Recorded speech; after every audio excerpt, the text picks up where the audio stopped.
தாத்தா பயாஸ்கோப் பாரு. ஏ பாரு பாரு நல்லா பாரு பயாஸ்கோப் படத்தை பாரு. ஏ பாரு பாரு நல்லா பாரு பயாஸ்கோப் படத்தை பாரு. பாரு பாரு.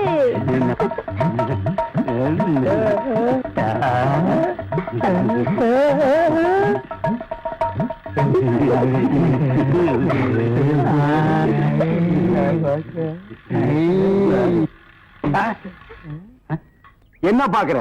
பயாஸ்கோப். பயாஸ்கோப் இங்கதான் தெரியுது. இங்கேயே தெரியுது. 10 பைசா கொடுத்துட்டோம். அது எங்க பார்த்தா என்ன உனக்கு? 10 பைசா கொடுத்தா எங்க வேணும் பாப்பே நீ? இதை விட இது நல்லாவே தெரியுது. அவன் வாய பாத்தியா? அந்த வாயில வாழைப்பழத்தை தவிர வேற எதையுமே திங்க முடியாது. அவன் பாக்குற பார்வையை பாத்தியா? அங்க பாரு, மேல ஒரு கண்ணாடி கையில ஒரு கண்ணாடி வச்சு பாக்குறான் பாரு. அழகான ஒரு பொண்ணு வந்தா அடக்கம் பண்ணதுக்கெல்லாம் எந்திரிச்சு வந்து பாக்குதியா? நீங்க எல்லாம் ஊர்ல பெரிய மனுஷனுங்க, புள்ள குட்டி பெத்தவருங்க, பஞ்சாயத்து போர்டு தலைவருங்க. போங்கடா போங்கடா. பாரு பாரு நல்லா பாரு. அன்பு தம்பி படத்தை பாரு. ஏண்டா இவ்வளவு நேரம் பார்த்தா குஷ்பு படமே வரல? முளைச்சு 3 நேரம் வரல. உனக்கெல்லாம் குசுப்பு. வீட்டுல போய் உங்க அப்பா அம்மா இருந்தா உசுப்பு. இதெல்லாம் படிச்சு முன்னேற முடியல நாட்டுல.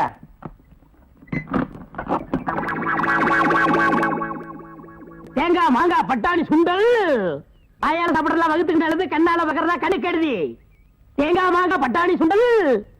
ஏங்க இவன் நமக்கு போட்டு என்னென்ன வியாபாரம் பண்ணுவான்? உங்க செல்வாக்குல இவன் எங்கேயாவது வெளிநாடு காட்ட வேண்டியதானே? ஏற்கனவே வெளிநாட்டுக்கு தான் அனுப்பி இருந்தேன். அங்க எல்லாருக்கும் மண்டையில மூளை இருக்குதான். இவனுக்கு மட்டும் ஸ்பெஷலா இங்க இருக்குது. அதுல கொஞ்சம் செதுக்கி எடுத்துட்டு திருப்பி அனுப்பிட்டாங்க. ஏண்டா பண்ணாட, சுண்டல் வியாபாரம் பண்ணி என் வருமானத்தை குறைக்கிறியா? இத்திரு டப்பாவில எவன பாப்பா? டப்பான்னு சொல்லாத. இது குழந்தைங்க எனக்கு. இத ப்ரொஜெக்ட் சொல்லு. சரி ஏதோ ஒண்ணு. இப்பெல்லாம் தியேட்டர்ல படம் பாக்குறாங்க. இப்ப நம்மள எடுத்துக்கங்க. பட்டாணி சுண்டலுக்கு பீச்சலி மதிப்பு, ரோட்டி மதிப்பு. உன்னை என்ன செய்யணும் பாரு. கோச்சாதீங்க என்ன, நானும் உங்களோட சேர்ந்து இதை ஓட்ட வரேன். இது என்ன ஆடா மாடா எருமையா ஓட்டுறதுக்கு? ப்ரொஜெக்டர். அது என் வாயில வராது. பின்ன என்ன உன் வாயில வாந்தியா வருமா? ப்ரொஜெக்டர். சரி ஏதோ ஒண்ணு விடுங்க. சரி இப்ப சொன்னியே இது கரெக்ட். சில்லறை சேர்த்து வச்சிருக்கிறியா? வச்சிருக்கேன். மொத்த சில்லறையை எடுத்துக்கிட்டு அஞ்சிலாந்த தெருவுக்கு போ. அங்க பட கம்பெனி இருக்கு. அங்க போய் கேபி சுந்தராம்பா நடிச்ச ஔவையாரு, கேஆர் விஜயா நடிச்ச ஆதிபராசக்தி, இப்படி பக்தி படங்களா வாங்கிட்டு வந்து ஓட்டுனா ஜனங்க கேட்டி நல்ல பேர் கிடைக்கி நமக்கு கலெக்ஷனுக்கு கலெக்ஷன் ஆகும். சரி நான் இப்ப போயிட்டு வந்துடுறேன். ஐயோ வாடகை வெட்டி அரிக்குதே. இந்த வேஷத்தை நான் கலைச்சிட வரேன். அடிச்சோம்னா குடி அந்த மாதிரி விழுந்துது. அது கூட என்ன அவசரம்? ரங்க வரட்டும். எல்லா ஏற்பாடும் பண்ணிருக்குமா? சீக்கிரமா ரங்க வந்துருவான். எல்லாம் உங்க முயற்சியாலடா. நீங்க செஞ்ச இந்த உதவிக்கு நான் இன்னும் கைமாறு செய்யறதுனே தெரியல. நான் இன்னும் அப்படி பெருசா செஞ்சுட்டேன். நிச்சயமா பெரிய விஷயம் தான். ஆத்தோடு ஒதுங்கி கிடந்த என்ன காப்பாத்தி இத்தனை நாள் அந்த ராஜமாணிக்கம் கண்ணில் படாம என்ன ஒழிச்சு வச்சிருந்தீங்களே, இது பெரிய விஷயம் இல்லையா? எல்லாத்துக்கும் காரணம் ஏன் எதிரியும் ஓ எதிரியும் அதே ராஜமாணிக்கமா இருந்ததுனால. என் சகோதரி கவிதா வாழ்க்கையை கெடுத்தவனை பழிவாங்க நான் விட மாட்டேன். அவனை இதோட விட்டுட்டு மட்டும் நினைக்காத. இந்த கேஸ மறுபடியும் கிளறி அந்த குறை பண்ணது அவன் தான் நிரூபிச்சு அவன் ஒரு வழி பண்ணாம நான் விட மாட்டேன். நாங்க வரோம் தங்கச்சி. தாய்மார்களே, பாட்டிமார்களே, இதுவரையிலும் நீங்கள் பயாஸ்கோப்பிலே பார்க்காத படம் ஔவையார், ஆதிபராசக்தி, திருவிளையாடல், தில்லாராமோகராம்பாள், இப்படிப்பட்ட பக்தி படங்களை, ஒரு அற்புதமான படங்களை உங்களுக்கு காட்ட போகிறோம். எனக்கு ஐடியா நான் தான் கொடுத்தேன். இந்த படத்தை நான் தான் வாங்கிட்டு வந்தேன். காசு கொடுங்க. நீங்க பார்க்க போற படம் உங்க வயசுக்கு தகுந்த மாதிரி உங்க வயசுல பார்க்க வேண்டிய கேபி சுந்தரம்பா நடிச்ச ஔவையார். அப்பனே முருகா, பாரு பாரு நல்லா பாரு. ஔவையாரு படத்தை பாரு, சுந்தராம்பா நடிப்ப பாரு. அதுல வரு இடுப்பு பாரு, அடுப்பு பாரு, பாரு பாரு பாரு ஔவையார்.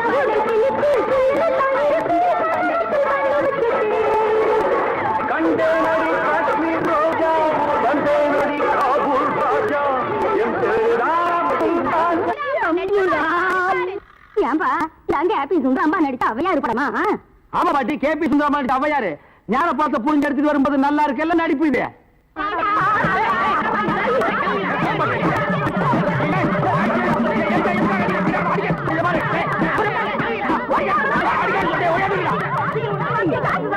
இருங்கடா, ஆம்பளைக்கு அனுப்புறோம். உங்க டங்கு அத்துப்பிடுவேன். என்ன படத்தை பார்த்துட்டு அப்படி அடிச்சாங்க? இந்த படத்தை எங்க வாங்க? அஞ்சிலாந்த தெருவுல. படம் வெத்து எப்படி இருந்தா? லுங்கி ஏட்டு இருந்தா, கரல் முடிக்கிருந்தான். Cooling glass போட்டுருந்தானா? போட்டிருந்தான். ஔவையார் தானு கேட்டியா? கேட்டேன். வாங்கினியா? வாங்கினேன். ஔவையார் இருந்தாங்களா? இருந்தாங்களே. இதுலயே ஔவையார் இல்ல? எனக்கு தெரியல. நான் கேட்கிற கேள்விக்கு உண்டு இல்ல ஆமான்னு சொல்லணும். வேற எதுவுமே நீ பேசக்கூடாது. ஏன் ஔவையார் இல்ல? உண்டு இல்ல ஆமா. எப்படி? உண்டு இல்ல ஆமா. எப்படி உண்டு இல்ல ஆமா சொல்லுயா, சொல்லுயா, சொல்லுயா நீ, சொல்லுயா நீ. சொன்னாங்க. நீ தானே சொன்னீங்க உண்டு இல்ல ஆமான்னு வேற எதுவும் சொல்லக்கூடாதுன்னு. ஓ இது நக்கல் வேறையா? நக்கல் வேற, நக்கல். இந்த கிழவிங்க நம்ம அடிக்கிறதுக்கு ஆம்பளை அனுப்பிச்சிருக்கோம். சீக்கிரம் நான் இல்லைங்க. ஏய்யா அவ்வாறு படத்தை காட்டுன்னு சொல்லி அசிங்கமான படத்தை காட்டினாம துணி இல்லாம என்னன்னு வந்துடாம என் பொண்டாட்டி சொன்னா அப்பீங்களா வயசான கீரிப்புள்ள மாதிரி வச்சுக்கிட்டு அசிங்கமான படம் வேணும் காட்டுறேன் போ.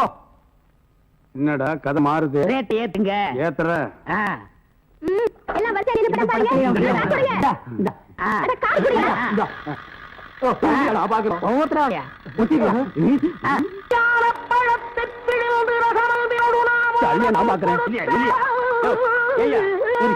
ஜெயமாலினி டிஸ்பசாந்தி இந்த மாதிரி ஏதாவது காமிச்சு பார்த்தா நீ அவையார காமிச்சிட்டு இருக்க. என்னது அவையார? அவங்க சின்ன வயசுலயே நாங்க பார்த்தோம். ஆமாடா இது எப்படி இங்க வந்தது? அதானு தெரியல. என்ன இது அக்கிரமாக்கு? அவையார பார்க்க நாங்க 2 உள்ள பணம் கொடுத்தோம். உனக்கு சும்மா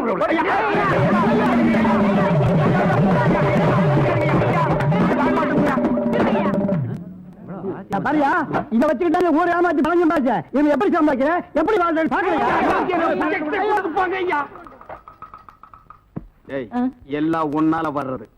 இந்த கந்தல் கந்தலான படத்தை எங்க வாங்க? அதே அஞ்சாந்தர் திருவிழ. அப்புறம் எப்படி இந்த படம் அது வந்தது? எனக்கு தெரியல. உன்னை வேலைக்கு சேர்த்து தப்புடா. இவரே இதெல்லாம் பேசக்கூடாது. நான் கேட்கிற கேள்விக்கு உண்டு இல்ல ஆமான்னு சொல்லுங்க. வேற எதுவும் பேசக்கூடாது. சரி இப்படி ஏன் ஜெபிக்கிறது? உண்டு இல்ல ஆமா. அவரை புடி. பயோஸ்கோப் உன் பயோஸ்கோப்ப பார்க்கலாமா?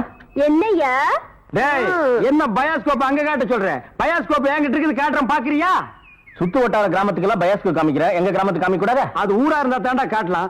சுடுகாட்டுல எவனாவது பயோஸ்கோப் காட்டுவானாடா? உங்க முதலாளி இருக்கானே ஒரு கருங்குரங்கு, அவனுக்கு அழகான சம்சாரம் இருக்கும்போது என் தங்கச்சி ஏமாத்தி கூட்டிட்டு வந்துட்டான். அது பத்தாதுன்னு ஊர் இருக்கிற பொம்பளைங்களை எல்லாம் மேஞ்சிட்டு இருக்கான். அவனுக்கு நீங்க எல்லாம் ஜால்ரா அடிக்கிறீங்க. டேய் ஜால்ரா கும்பல்களா, உங்க எல்லாருக்கும் ஒரு நாளைக்கு பாடம் கற்பிச்சுட்டு தாண்டா நான் அந்த ஊருக்குள்ளேயே வருவேன். நம்ம ஊரு கள்ளங்கபடம் இல்லாத ஊரு. அங்க வந்து பயோஸ்கோப் காமிச்சீங்கன்னா படிக்கிற பிள்ளைங்களுக்கு ஒரு பொழுதுபோக்கா இருக்கும். பள்ளிக்கூடத்துல பிள்ளைங்களை படிக்க வர விட்டீங்க, கொத்தடி மேய்க்கிட்டீங்க, மாடு மேய்க்க விட்டீங்க, வயக்காட்டுல வேலை செய்ய விட்டீங்க.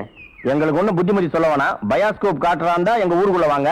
எனக்கு டைம் ஆச்சு, நான் டியூட்டிக்கு போகணும். ஆமா, இவர் தாசில்தார் ஆபீஸ்ல உத்தியோகம் பாக்குறாரு, டியூட்டிக்கு போறாரு. உள்ள தள்ளி விட்டு வெளியே நிக்கிற நாய் இதுல டியூட்டியா? படா ஊருக்கு வச்சுக்கிறேன். ராசாத்தி, ராசாத்தி. அப்பா எப்பப்பா வந்தீங்க? எப்படி இருக்கீங்க? நல்லா இருக்கேன். ஏன் அவருக்கு என்ன? வழுக்கியா வாய்க்காலாட்டம் ஒரு தலை, 4-5 எலும்போட ஒரு உருவம். நாய் கண்டா விடவே விடாது. யோ உன்னதான் சொல்றேன், உட்காந்து ஒரே இடத்துல 1 hour 2 hour தூங்கிடாத. ஏன் 3/4 கிரவுண்ட் புறம்போக்கு இடம் காலியா இருக்குன்னு கம்பிய ஊனி காங்கிரீட் போட்டு பிளாட் கட்டி வியாபாரம் பண்ணிடுவானுங்க. அப்படிப்பட்ட இடமா இது? ஆமாப்பா, இப்ப இருக்கிற இட பிரச்சனையில வீடு வீடு கட்டினாலும் கட்டிடுவாங்க. அதனால அசதியா நீங்க எங்கேயும் படுத்து தூங்கிடாதீங்க. வசதி தான் இல்ல, இவனுக்கு இன்னும் அசதியுமா வரல. அது இருக்கட்டும், கலெக்ஷன் எப்படி இருக்குது? ஆமா, இது பெரிய தேவி பாரடைஸ் உதயம் சாந்தி தியேட்டர். கலெக்ஷன் எப்படின்னு கேள்வி வேறயா? ஆமா, நம்ம பொண்ணு எப்படி வேலை செய்த?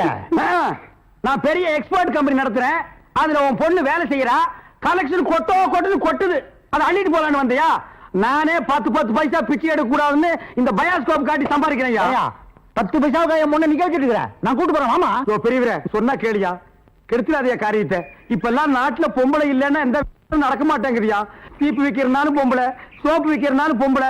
பொம்பளை இருந்தா தாயா கூட்டமே வருது. சரி, எனக்கு கலெக்ஷன் அப்படி ஏதாவது கேட்டு தொலைங்கடா. இந்தா இது 1.25 ரூபாய் இருக்கு, வச்சுக்க. 1.25 ரூபாயா? யாருக்கே வேணும் இந்த 1.25 ரூபா? சரி வேணா கொடுத்துரு. இரு. நாஸ்தா சாப்பிட்டியா? இல்லையே. போய் சாப்பிடு. ஏதோ கிடைச்ச வரைக்கும் லாபம். இவெல்லாம் ஒரு அப்ப இவருக்கு போய் பொண்ணா பிறந்திருக்கிறேன். 1.25 ரூபாய்க்கு என்கிட்ட விட்டுட்டு போயிட்டானே. பாரு பாரு நல்லா பாரு, பயோஸ்கோப் படத்தை பாரு. பாரு பாரு நல்லா பாரு, பயோஸ்கோப் படத்தை பாரு. நாடோடி மன்னம் பாரு, எங்க வீட்டு புள்ள பாரு. நாடோடி மண்ண பாரு, எங்க வீட்டு பிள்ளை பாரு. உண்ணாவி ரதம் பாரு, சார மாரியல் பாரு, மரத்தை வெட்டி போடுறான் பாரு, முகமூடி கொள்ள பாரு, முடிச்சவிக்கு பயல பாரு. பாரு பாரு நல்லா பாரு. ஐஸ் ஐஸ், ஜில் ஜில் ஐஸ், குச்சி ஐஸ், பாதாம் ஐஸ், சாப்பிட்ற ஐஸ் எல்லாம் ஓடுறாங்க. படிக்கிற பிள்ளைங்க அதெல்லாம் பார்க்காதீங்க. நம்மள்ட்ட ஐஸ் ஐஸ் சாப்பிடுங்க. ஓடுங்க. உன்னை எவன்டா இங்க ஐஸ் வைக்க சொன்னது? என்ன சொன்னீங்க? உன்னை எவன்டா ஐஸ் வைக்க சொன்னது? இது இந்தியா தானே? நான் ஒரு இந்திய குடிமகன், எங்க வேணாலும் வைப்பேன். இந்திய குடிமகன்னா கேன் குடிமகனா, பாட்டல் குடிமகனா, இல்ல பாக்கெட் குடிமகனா, பந்து குடிமகனா? இதுல எந்த டைப் குடிமகன் நீ?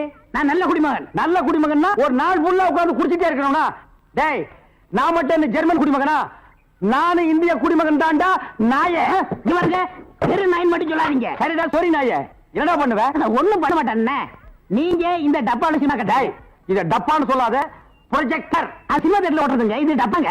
மறுபடியும் சொல்லாத, எனக்கு கோவம் வரும். ப்ரொஜெக்டர் ஏதோ ஒண்ணு, நான் இந்த டப்பாவுல ஐஸ் வைக்க, உங்களுக்கு எனக்கு என்ன சம்பந்தம்? டேய், நான் இந்த ப்ரொஜெக்ட்ல படம் காட்டிக்கிட்டு இருந்தேன், பசங்க எல்லாம் பாத்துட்டு இருந்தாங்க. அப்ப நீ இந்த ஐஸ் டப்பாவை எதுக்கு தள்ளிட்டு வந்த? பசங்க எல்லாம் அதை விட்டுட்டு ஓடி வந்துட்டாங்க. என் வருமானத்தை கெடுத்துட்ட. யோ ஐஸ்காரே, ஸ்கூல் பசங்க இந்த மாதிரி பயாஸ்கோப் எல்லாம் காட்ட முடியும். நீ வேணா வேற இடத்துக்கு போயேன். ஸ்கூல் வாசல்ல இந்த மாதிரி ஐஸை விற்க முடியும்.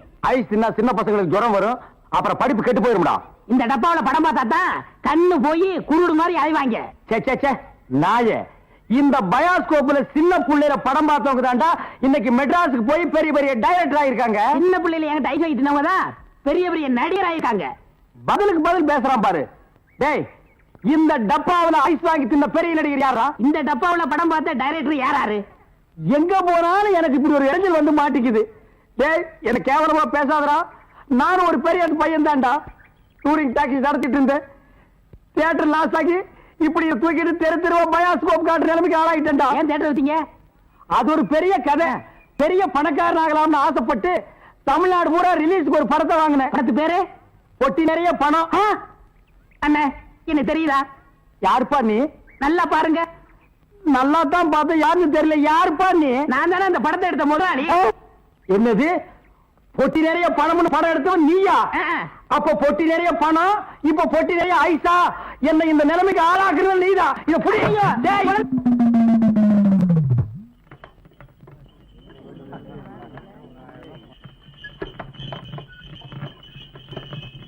ஓ, ஐயா எனக்கு போடுற சோத்துக்கான நன்றி இந்த இடத்தோட முடியுது.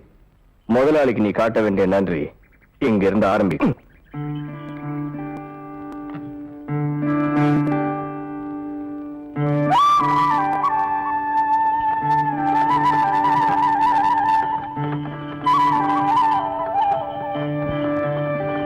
ஏண்டி, உங்க அண்ணன் ஊரெல்லாம் பயாஸ்கோப் கலெக்டர் தானே?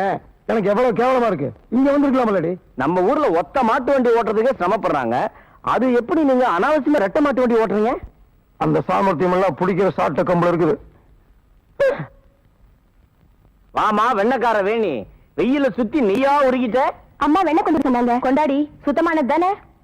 பார்த்தாலே தெரியுதே, சுத்தமா தான் இருக்கும். கலப்படம் எதுவும் இல்லையே? இல்லம்மா, ஐயா கிட்ட வேணா காட்டு. எங்க போற? இங்கே இரு. குழந்தை காட்ட வருது வேண்டாங்கிறிய. சுத்தம். எவ்வளோடி காசு? போன மாசம் குடுத்துவே கொடுங்க. இரு, எடுத்துட்டு வரேன். வேண்டாம், உன் காசு அப்ப வாங்கிக்க. முதல்ல இடத்த காலி பண்ணு. போ. இனிமே வீட்டு பக்கம் வராது. அடுத்த மாசம் ஐயா வந்து வாங்கி பாரு. மூத்தவங்கள மாதிரி என்ன இருக்க சொல்றீங்களா? அவங்க ஏமாளியா இருந்ததுனால தான் நான் வந்தேன். இன்னொருத்தி வர்றதுக்கு நான் ஏமாளியா இருக்க மாட்டேன். வண்டி வந்துருச்சு. அமெரிக்காக்காரன் ஆள் இல்லாம ரேக்கெட் நரம்புறது அதிசயம் இல்ல முதலாளி. ஆளே இல்லாம நம்ம மாட்டு வண்டி வருது, இதுதான் அதிசயம். பழக்கப்படி மளிகை சாமான்கள்லாம் அனாதையாவே வந்திருக்கு. ஏன் சலிச்சுக்கிற? அனாதை ஒண்ணு வரல, ஆளோட தான் வந்திருக்கு. வழக்கம் போல 5 தடவை அந்த பக்கம் நிப்பாப்ல. இப்படி வீட்டுக்கு சாமான வந்துருச்சுல. இதுவும் உங்க வீடு தானே? ஏன் இந்த வீட்டுக்கு அவன் வரக்கூடாதா? இத பாருங்க, அவன் மூத்தவங்கள தாயா மதிக்கிறான். அதுக்கு சந்தோஷப்படுறேன். அதுக்காக என்ன நாயை விட கேவலமா நடத்தணுமா? நீ ஏன் அப்படி எடுத்துக்கிற? அனாதையா இந்த ரங்கல் எடுத்த பாஸ்து கட்டு வளர்த்துட்ட.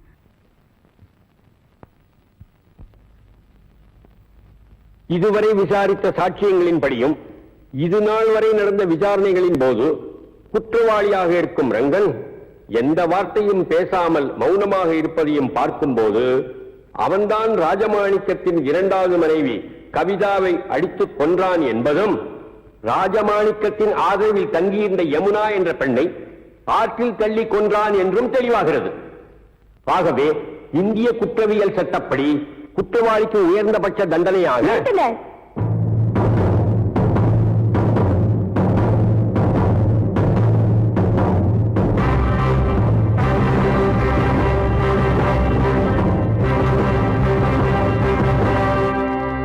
யாருமா நீ? எந்த யமுனாவை இவர் ஆற்றில் தள்ளி கொலை செய்தார் என்று குற்றம் சாட்டப்பட்டிருக்கிறதோ அதே யமுனாதான் நான்.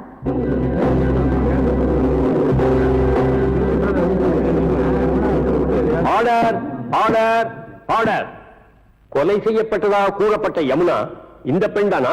ஆமா ஆமா. மிஸ்டர் ராஜமாணிக்கம் உங்களை தான்? ஆமாம். My God. கனம் நீதிபதி அவர்களே, இந்த வழக்கு சம்பந்தமாக சில முக்கியமான உண்மைகளை கூற வந்திருக்கும் எனக்கு அனுமதி அளிக்க வேண்டும் என்று கேட்டுக்கொள்கிறேன். அனுமதி அளிக்கிறேன்.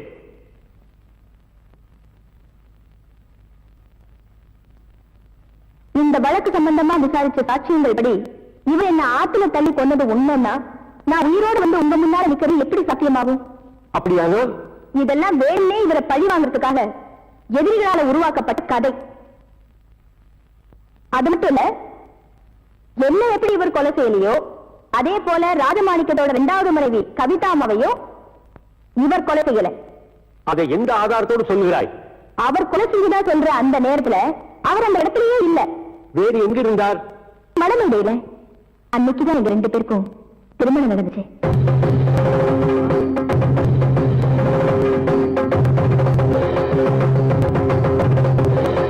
இதோ இவர் எனக்கு கட்டின தாலி.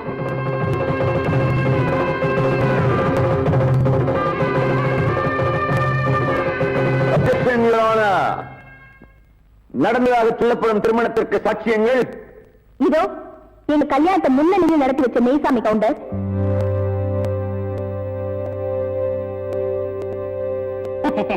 எங்க கல்யாணத்தை மந்திரம் சொன்ன புரோகிதர் சீனிவாச ஐயங்கார், நேரம் வாசிச்ச பொன்னுசாமி, சமையல்கார வரதப்பிள்ளை. புராண அந்த சாட்சியங்களை விசாரணை செய்ய அனுமதிக்குமாறு உங்களை வேண்டிக் கொள்கிறேன். Yes proceed. தேங்க்யூ. நீங்க போலாம். மெய்சாமி கவுண்டர், மெய்சாமி கவுண்டர், மெய்சாமி கவுண்டர்.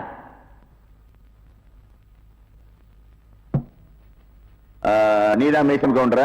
பின்ன நீங்களா மெய்சாமி கவுண்டர்? கேட்ட கேள்விக்கு பதில் சொல்லணும். மெய்சாமி கவுண்டர் நான் தான் சொல்லு. நான் தாங்க மைசம் கவுண்டர். அப்படி சொல்லு. உங்க குடும்பத்துல எத்தனை பேர்? ஏன் கோட்ல ரேஷன் கார்டு கொடுக்க போறீங்களா? ஐயோ, கேட்ட கேள்விக்கு பதில் கேளுங்க. எத்தனை பேர்? 3 பேர். போன மாசம் 16ஆம் தேதியில இருந்து 4 பேர். அது என்ன 16ஆம் தேதி? அன்னைக்கு தாங்க என் ஒய்ஃபுக்கு டெலிவரி ஆச்சு. சரி, இந்த ரங்க யமுனாவுக்கு என்ன தாலி கட்டினா? இருப்புல கழுத்துலாம் கட்டுவாங்க. எல்லாரும் கழுத்துலாம் கட்டுவாங்க. எந்த ஊர்ல கட்டினா? அப்படி விவரமா கேட்டதாங்க தெரியும். விவரமா கேட்கறேன். எந்த ஊர்ல கட்டலாமல? அப்படியா? நீங்க தான் முன்ன இந்த கல்யாணத்தை நடத்தி வச்சீங்க. நான் முன்னாள் நிக்கிறீங்க, நான் பின்னால் என்ன? முன்னாள் ரங்கம் தான் தாலி கட்டினா.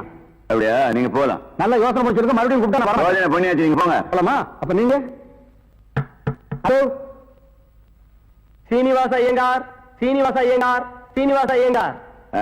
நீதான் சீனிவாசனா? அவன் இவன் என்று ஏகவசனம் பேச வேண்டாம். சீனிவாச ஐயங்கார். சீனிவாச ஐயங்கார் நீங்க தானா? யாம் யாம். நீங்க தான் தாலி கட்டினதா? ஐயோ, நான் கட்டலங்க. நீங்க தான் மந்திரம் சொல்ல சொல்லி தாலி கட்ட சொன்னீங்களான்னு கேக்குறேன். ஆமா ஆமா ஆமா. ஆக உங்களுக்கு அந்த கல்யாண மந்திரம் எல்லாம் தெரியும். கண்டிப்பா. எங்க கொஞ்சம் சொல்லுங்க பார்க்கலாம். ஏன் உங்க கல்யாணத்துக்கு மந்திரம் சொல்லலையா? சொல்லுங்க. சொல்லணும். விஜய் மறைஞ்சோ இல்ல, உங்களை பார்த்தா சாஸ்திரிகள் மாதிரியே தெரியலையே. நீதிபதி என்ன இந்த வக்கீல் ஏடோடமா கேள்வியை கேட்டு ஜாதி பத்தினியை கிளப்பா. இதை நீங்க கண்டிச்சு வைங்கோ. நான் சொன்னதை அப்படியே குறிச்சுக்குங்கோ. நீங்க போலாம். பத்மா தம்பி, நாம நல்லா இருக்கணும். யமுனா அவர்களை விசாரணை செய்ய அனுமதிக்க வேண்டுகிறேன். S proceed. தேங்க்யூ.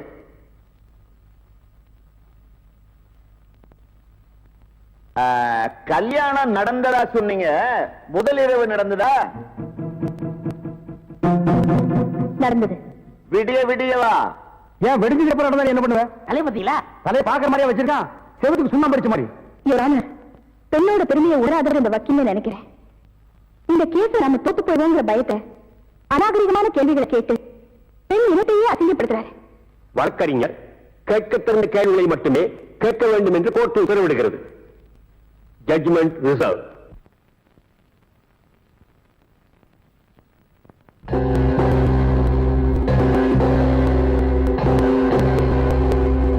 இந்த வழக்கில் கொலை செய்யப்பட்டதாக கூறப்படும் யமுனாவே நேரில் வந்து கூறிய விளக்கத்திலிருந்து இந்த வழக்கு வேண்டுமென்றே ஜோடிக்கப்பட்டதாக உறுதி செய்யப்படுகிறது. மேலும் ராஜமாணிக்கத்தின் 2வது மனைவி கவிதாவை ரங்கன் தான் கொலை செய்தான் என்பதற்கு உள்ள சாட்சியங்களைப் போலவே கொலை நடந்த இடத்தில் ரங்கன் இல்லை என்பதற்கும் வலுவான சாட்சியங்கள் இருக்கின்றன. அதையும் ஒதுக்கி தள்ளி விடுவதற்கில்லை. எப்படி அவர் யமுனாவை கொலை செய்யவில்லையோ அப்படியே ஏன் கவிதா கொலைகின்ற நேரத்தில் அவர் அங்கே இல்லாமல் இருந்திருக்க கூடாது என்ற சந்தேகம் எழத்தான் செய்கிறது. எனவே சட்டப்படி அந்த சந்தேகத்தின் பலனை குற்றம் சாட்டப்பட்டவருக்கு சாதகமாக கொண்டு ரங்கனை விடுதலை செய்து தீர்ப்பளிக்கிறேன்.